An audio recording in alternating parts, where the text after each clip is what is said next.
عزیز حاضرین و ناظرین، جہاں پر خدا کی حضوری اور اس کی موجودگی کا احساس ہے وہاں پر خوشی اور امن کثرت سے پائے جاتے ہیں۔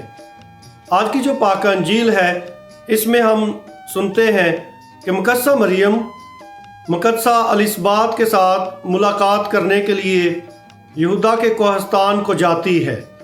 یہ وہ کوہستان ہے جہاں پر صندوق شہادت کے سامنے داؤد بادشاہ نے بڑی خوشی منائی تھی اور رقص کیا تھا، اور یقیناً صندوق شہادت جو خدا کی حضوری اور اس کی موجودگی کا نشان تھا وہ ساری قوم کے لیے اور داؤد بادشاہ کے لیے بے شمار برکات کا باعث بنا۔ ایسے ہی مقدسہ مریم بھی نئے عہد کا پاک صندوق ہے، کیونکہ مقدسہ مریم حاملہ تھی اور یسوع مسیح کی پیدائش قریب تھی۔ اس لیے مقدسہ مریم کے بطن میں خدا یسوع مسیح پرورش پا رہا تھا، اور ایسے میں جب وہ الصبات کے ساتھ ملاقات کرنے کو جاتی ہے خدا کے فرشتے کی آگاہی پا کر، تو جب الصبات کو سلام پیش کرتی ہے تو وہ بھی پاک روح کے فضل سے معمور ہو جاتی ہے، اور مقدسہ مریم کی وہاں پر موجودگی، یسوع بچے کی وہاں پر موجودگی ان کے لیے خوشی اور فضل کا باعث بنی۔ اس لیے الصبات اور سارا گھرانہ خوشی سے معمور ہو جاتا ہے، خدا کی روح سے معمور ہو جاتا ہے، خدا کی ستائش سے معمور ہو جاتا ہے۔ یقیناً یہ خوشی اور فضل جو انہوں نے مقدسہ مریم کے ذریعے سے اور یسوع بچے کے وسیلے سے پایا ہے، یقیناً یہ بہت بڑا فضل تھا۔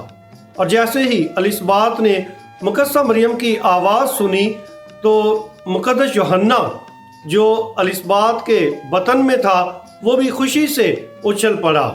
ایسے ہی جیسے اسی کوہستان کے علاقے میں داؤد بادشاہ خوشی کے ساتھ اچھل پڑا تھا، جھوم اٹھا تھا، ایسے ہی آج بھی جو انجیل جلیل بیان کر رہی ہے، مقدسہ مریم جیسے ہی اس کوہستان میں اس نے قدم رکھا ہے تو مقدس یوحنا بھی خوشی کے ساتھ جھوم اٹھا ہے۔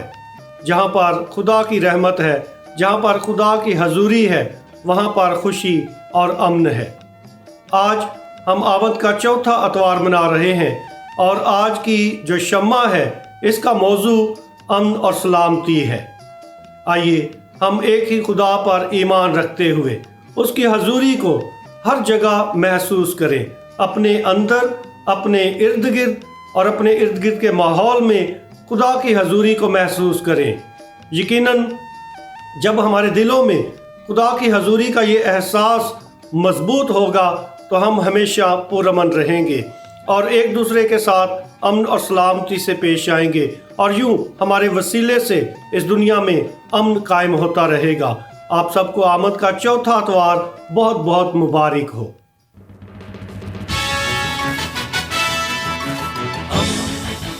دوستی کا پیغمبر، ریڈیو ویریتاس ایشیا۔